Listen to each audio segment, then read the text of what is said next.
Yes, this is John from Flint Talk Radio, and yeah, for those people who are martial art fans and like watching stunts, we have somebody that's really right up your alley. Today we have Renegade in here with us. Say hi, Renegade.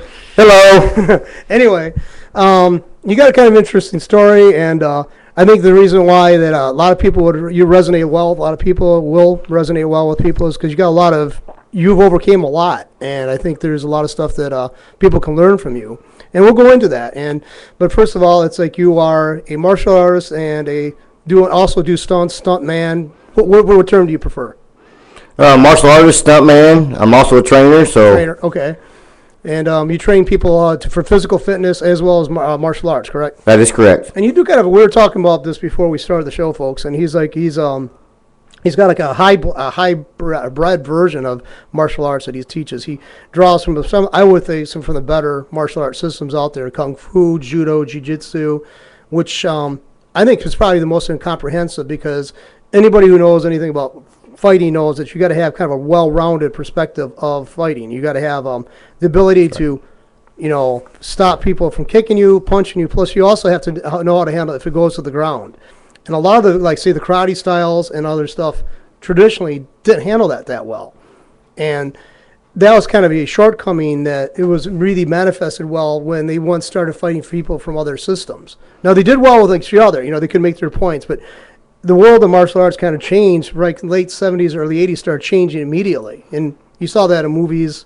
We saw different stylists from different systems fighting other people from other systems. Yeah, and in today's world, a lot of people are watching MMA and cage fighting, and I got into that. I've fought in the cage a couple of times, and MMA is just what it is. It's mixed martial arts, so you got to have some skills in each and every level in order to compete. So yeah, and it's like people don't realize that too. I mean, I'm a person who and I didn't really want to learn the ground techniques because it was like getting your person too close to you. They're sweaty, they're smelly, they're guys. I don't want another guy on top of me. But you have to deal with that. You have to know how to not to freak out, and I think ground fighting techniques are probably more crucial a lot of times than be able to do the fancy dance moves. Basically, I refer to. Yeah, fancy dance moves will get you hurt. Yeah, see, now I don't know about you. We didn't cover this, but from what my gathering of what we talked about is like you're a pragmatist, a person who deals with practicality of fighting. Martial arts means war arts. There are some people who object to the mixed martial arts, the cage fights. They oppose. They say it distracts from the purity of an art. But then again, martial arts is that giveaway. If it doesn't work in real combat or real scenarios like that, it's not much of a martial art, in my opinion. That is correct. I agree. Yeah, because, it's like you can do we used to call them the dojo ballerinas. They could bounce around there, do the pirouette. They can do the moves. They can look really good, but they can get their head, their clock clean by a street fighter. Yep. Anytime I look at a technique, I look at how effective is this on the street? Is this going to save my butt on the street? And if the answer is no, then I don't need to know that technique. Right. It's like that's what basically, I think Zen principle teaches too. It's like, that which is necessary is good, that which is unnecessary is evil. Jettison evil, right? To remove evil. So anyway, we're going to talk about it now. You're not a native of Flint.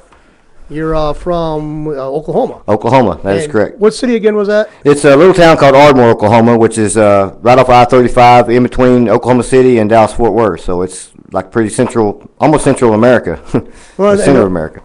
Now, people who are like in the know too about it, or not, maybe they're aware of it to some degree, is that Chuck Norris, probably the icon of martial arts for longevity, for his ability. He was a very good, fighter, in competitions.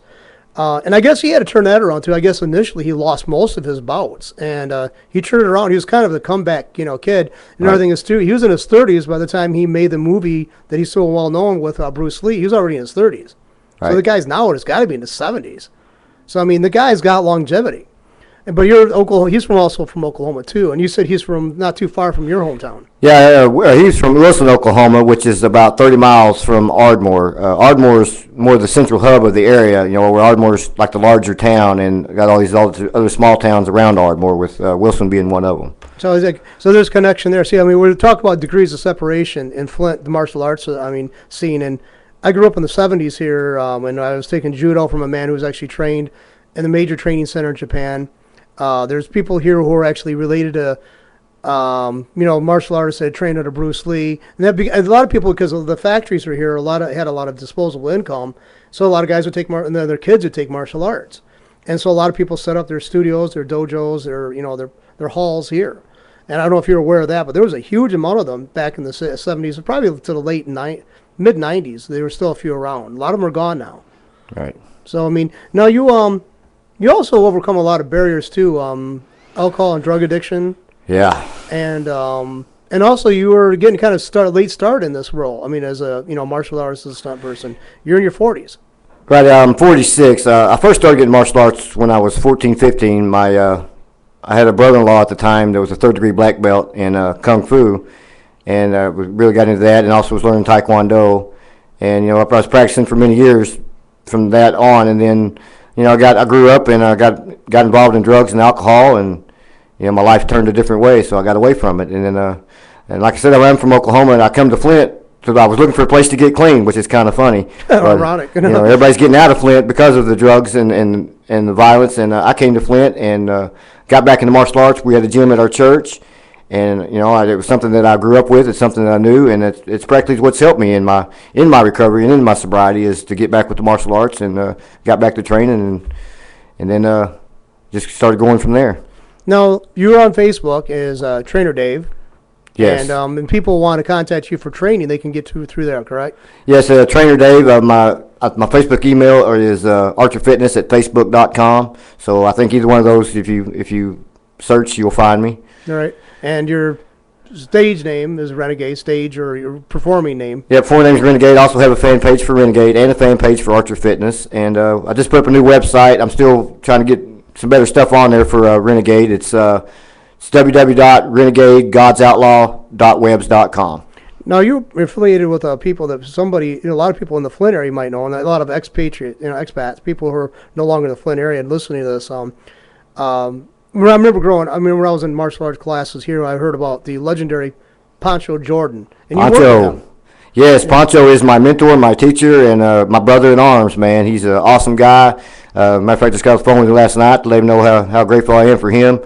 He's one that's helped me learn some stunts. We are, we got a stunt team going together, which you're talking about Pancho. He used to, he was a Hollywood stunt man for 10 years. He worked for Disney. He was Red Fox's bodyguard. You remember Sanford and Son? Yes. And he was his bodyguard. Actually, Red Fox is the one who gave him the nickname Catman Jordan, because he could, climb up walls.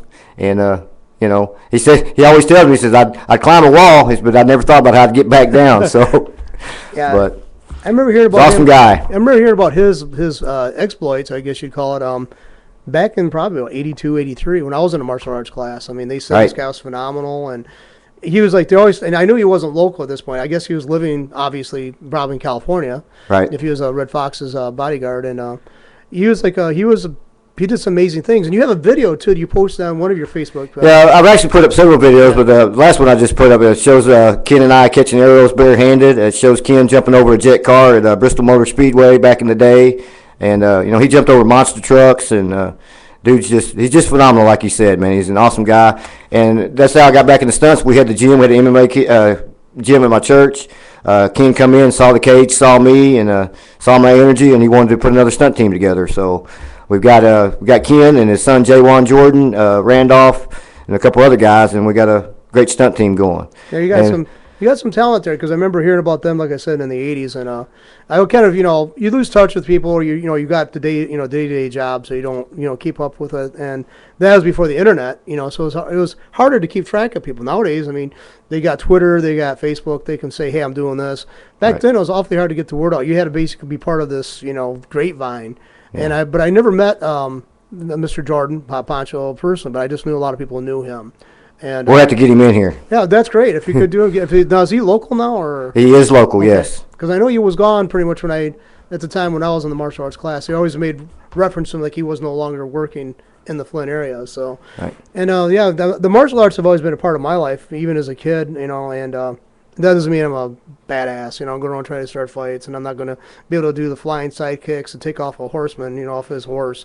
That's what those develop for, and people kind of latched onto them. They look great, but they're kind of impractical for most scenarios. Yeah, and the true martial artist knows that you learn how to fight so you don't have to fight. Right. It's not about fighting; it's about the art. So. Yeah, when it sounds bizarre to the outsiders, like it's about kicking butt, but it really isn't. I mean, it's not about kicking butt. I mean, if you can avoid it, you avoid it, and I think that that's one thing I might think maybe the mixed martial arts thing or the cage fights might present some issues for the purists because they actually deliver. I mean, they're brutal. I mean, I've seen them; they're brutal. You got teeth flying, you got blood, you got bones being broke, people are knocked unconscious.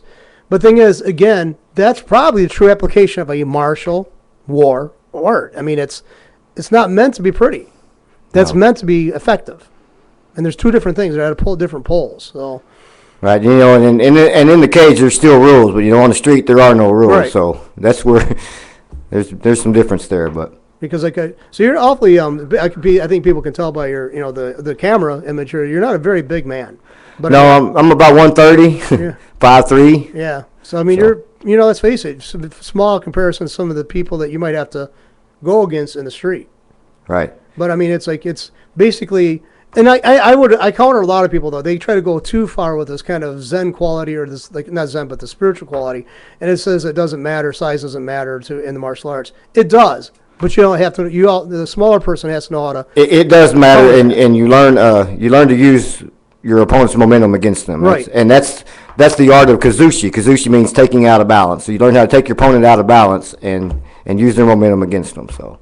Now, growing up in Oklahoma, I mean, you said you took it from a family, a friend. Your girlfriend, your sister's boyfriend, right? It was my sister's boyfriend at the time. His name was Denny Ray Byers. Yeah. He was a third-degree black belt in kung fu, and they got married. And me and him trained for 3 or 4 years there together. First, I was doing it at his classes. He had classes at his mom and dad's house out in the country, and then once he got married, it was just him and me going, getting together and doing stuff. So.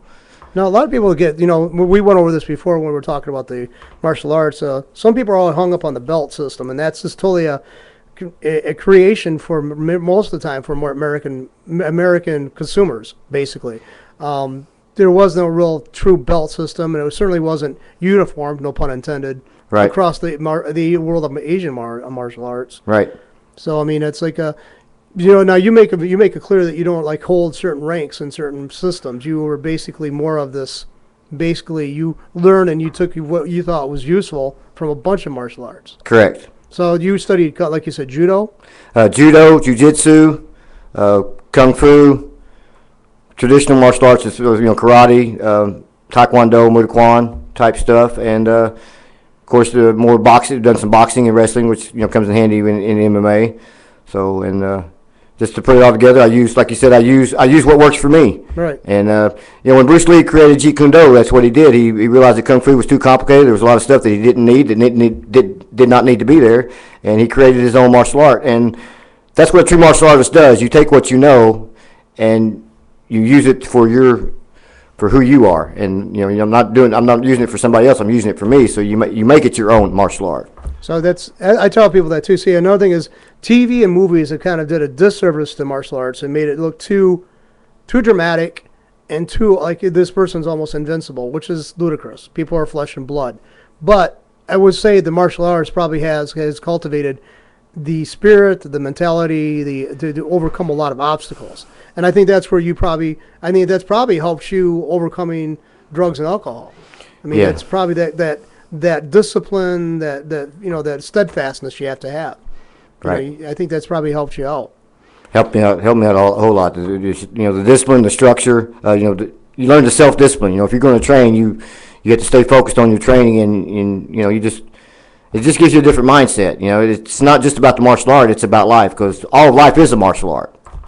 So I've had this argument before. They always tell people that you should take like football and they go into football, basketball, baseball, the school team sports in the high school, elementary school, whatever, because they give you discipline.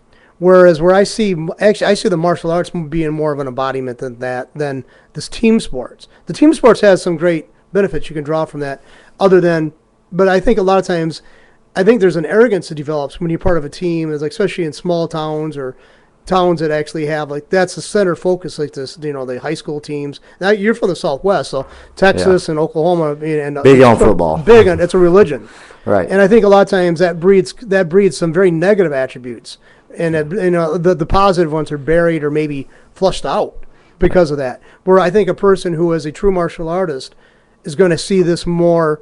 It's going to be more manifested more easily in that individual's life rather than trying to look at what might be out there the person who belongs to a team sport would, That's my personal thought. Right. I understand what you're saying, and I mean, I still like the sports. I think it's great for a kid to play any sports, but I do understand what you're saying. And, I teach that, when I teach that in the martial arts too, to teach, it's not all about you. You got to work as a team also especially in like my group fitness classes and in other classes, you got to work. You want to work as a team and encourage one another and discipline one another. Be a accountability partner to each other. So now, get into the training. You train.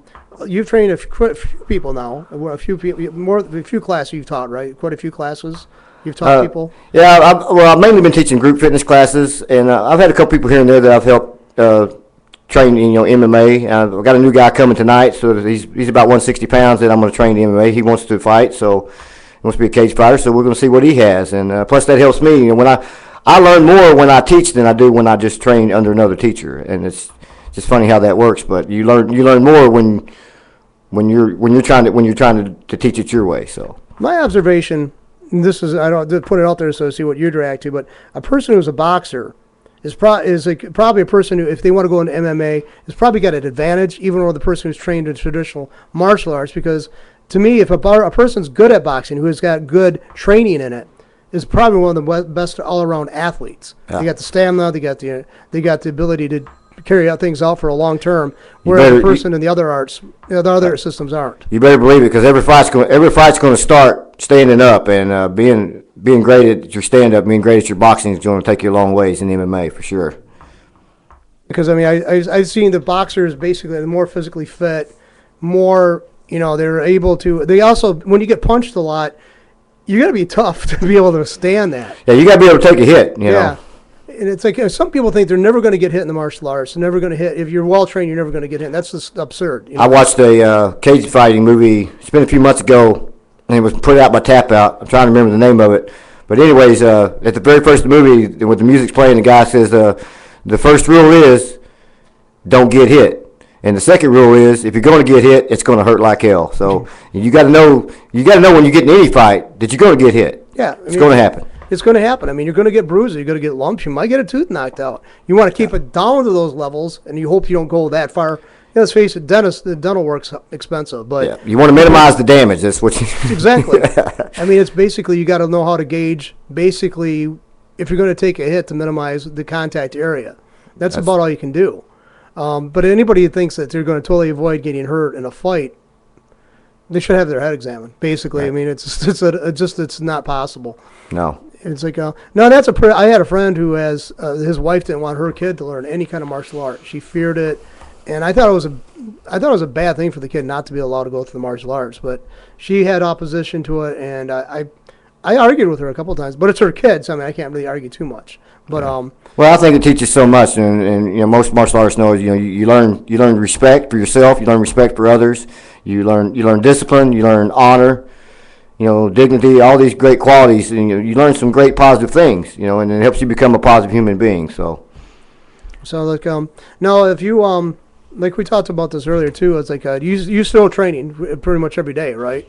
Yes. Yeah, it's like now what kind of stuff do you find yourself gravitating towards in training? And a lot of times we do that when training. We like we're good at certain things. They come easily for us. No, some people I can't. The road work's really hard for me because I had Achilles tendon damage a few years ago. The repetitive movement of running, it's just too hard. Well, the most important part of training for me is to be functionally fit. Mm-hmm. To be able, what I mean by functionally fit is to be able to function whether I'm at work or where I'm not doing. To be able to reach and move around and do things naturally, that the body's intended to do. Because our bodies were meant to move. They weren't meant to sit still. They weren't meant to sit on the couch and do nothing. They were meant to work and be able to do things. So functionally fit is number one with me. Be able to stay flexible, keep my cardio up, and to stay strong. So Now, what do you have your students do? I mean, what kind of do you do like calisthenics? Do you do jogging? What do you do? I'm a big believer in circuit strength training. Okay. Big believer in circuits, whether it's for MMA or whether it's for weight loss, because you do things in the circuit. You're doing your cardio while you're doing your strength training. And when I mean strength training, I don't mean going to the gym lifting heavy, which I like doing that too. But I mean you do one exercise and then you do another exercise and you keep going in the circuit till you do a whole set of exercises. So you take 10 exercises, say like you do squats, then you do lunges, and then you might do some curls, et cetera, and you do a whole set of 10, and then you rest, and then you turn around and do the circuit again. So, oh, I've got a question. I know a few people who are wheelchairs. They're cerebral palsy, some other disease that's got them in a wheelchair. Are there techniques that you know that you could teach them to defend themselves to some degree, or? There is to some degree, and when it comes to people with medical issues, especially injury related. I'm a personal trainer. I'm not a physical therapist. It's always best to consult with a physical therapist to see what they recommend, because they know a lot and they know a lot about that particular person, and then they can come to me and we can go from there and maybe touch base with their physical therapist also to see what they're capable of doing, see what their limitations are. So that's good. That's a good answer, because I mean it's like. But I was just wondering if you ever trained anybody, if anybody came to you with that need in mind.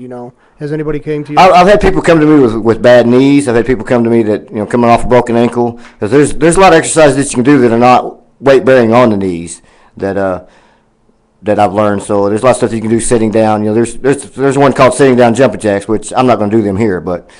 It looks kind of funny and goofy, but it does work your legs. Doing just raising your legs up and down. Doing leg lifts is really good to work your legs, and it doesn't put weight on the knees. So you brought up an interesting thing too. You said like you won't do that in here. There is space limitations in that room you're in, where I'm at too. But it's a very low ceiling rather. But you also have some pretty dramatic presentations of your skills, videos out there on Facebook. And do you have a YouTube channel as well for yourself? Or? I do. It's just David Archer, which is actually my real name. So.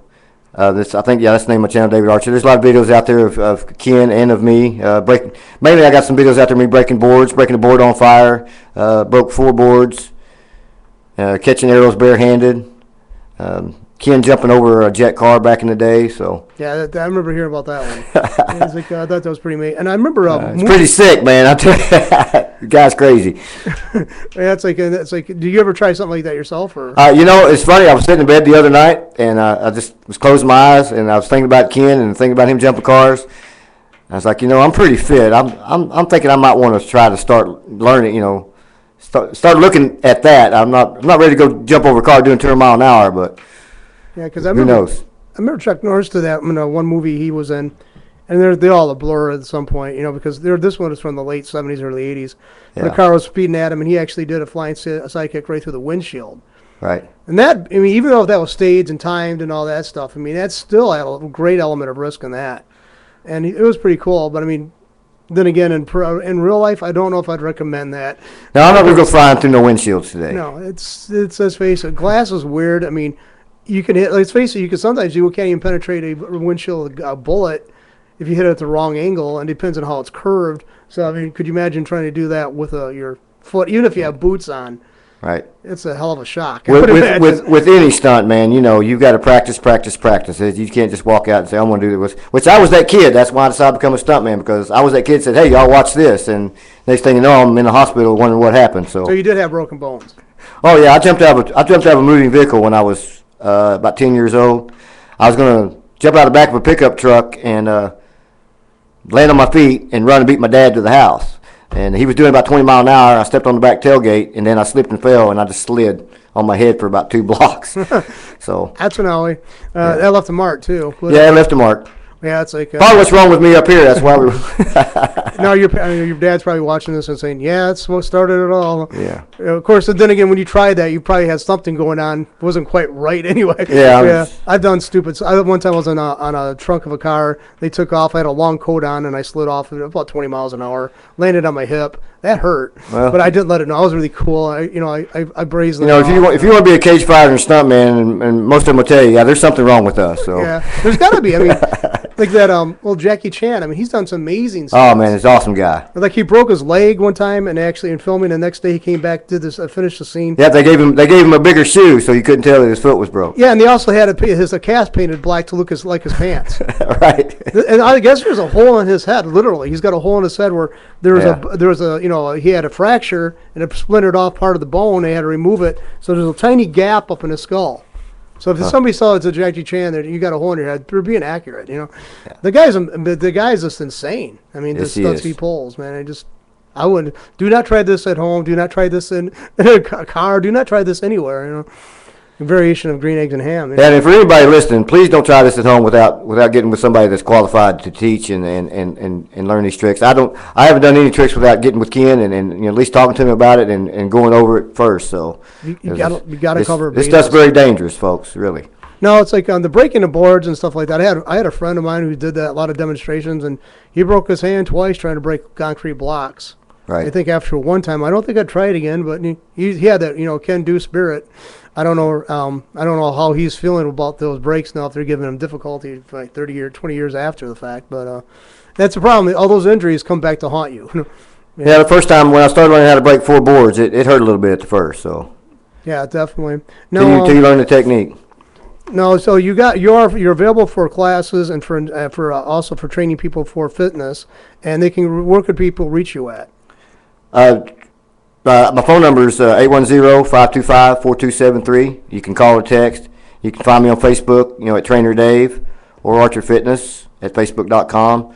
Website is archerfitness.webs.com. Okay. So, and also too, now you got some projects coming up. Do you want to kind of give? Yeah, I sure do.